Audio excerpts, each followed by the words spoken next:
watching Monty TV. I'm Jackie Karsh, joined now by a man who needs no introduction, Michael Milken, famed philanthropist, businessman. It's almost intimidating standing next to you. We have to talk about your experiences and those that have shaped you, because you're someone who has almost taken career steps both in the business sense and the philanthropic sense based on something that's happened to you. How do you recognize a pivotal moment as something to shape your career? My first pivotal moment was Sputnik going up 1957. I wanted to run the space program. And we were doing duck and cover grills at that time. And I did write a letter to President Eisenhower, but he never responded. But I made the decision. I was 11, and my qualifications were I had been reading comic books and understood space travel and never missed a math or science problem, so maybe he didn't feel I was qualified. But I actually went to Berkeley to prepare for a career in running the space program, and as you said, I came home for the summer. It was after the free speech movement at Berkeley and the Watts riots. Los Angeles was on fire, a city of dreams where the entertainment companies are located, and I grew up, and I had to rethink everything, and my idea of what the American dream was an opportunity to succeed based on your ability, not who your father was, your mother, your race, your religion, where you went to school. And it was now changed after the Watts riots, and so I went to finance. I think my parents, my father, my mother-in-law being diagnosed with cancer in the early 70s changed my focus, and I really focused on being a philanthropist, supporting financially medical research. But it wasn't until I was diagnosed in '93 and given 18 months to live that I had to rethink everything. And just giving money was not enough, and we had to become actively involved. And so these things in your life, get in the way. You have a plan, you have a path, and it's changed from that standpoint.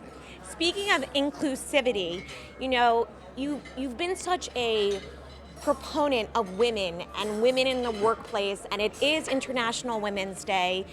How do we take real action to kind of rectify the past and propel women, because women need to get ahead now? I woke up one day in 1972 and I looked around my department, and more than 50% of the professionals were women. It wasn't a conscious thing in my mind. They had ability, and it was quite unusual at that time. I financed the first woman to ever buy a Fortune 500 company in 1985-6, and I got unbelievable hate mail. Just, how can you finance a woman? That was only 30 years ago. To me, there's been dramatic change, and it's never enough, but particularly in the UK where it started, 30%. You now have 30% of the people on boards of the major companies in the UK are women. In the US, we're close to 20. But I would say to you that we have come a long way. Baby, that was a Virginia Slims ad. But I feel it's accelerating. And I visited with one of our CEOs this weekend, and her husband is the stay-at-home dad. He's taking care of the kids. And whereas that might have been an outlier a decade or two ago, today, it's amazing how many men have elected to play that role. And so I think we're a leader in this area, but we have a long way to go.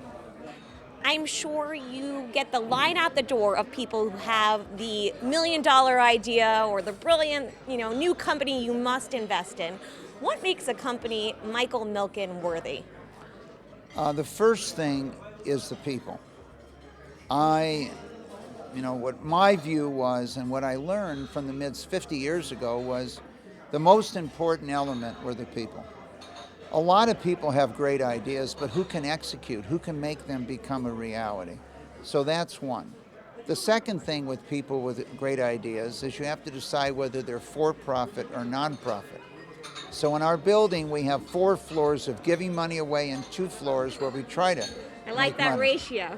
And so a lot of people come to the for-profit floors, and we send them to the non-profit floors because they have an idea that might be a great idea, but it's not commercially viable from that standpoint. But I'd say, really, to me, the most important element is the people, their passion.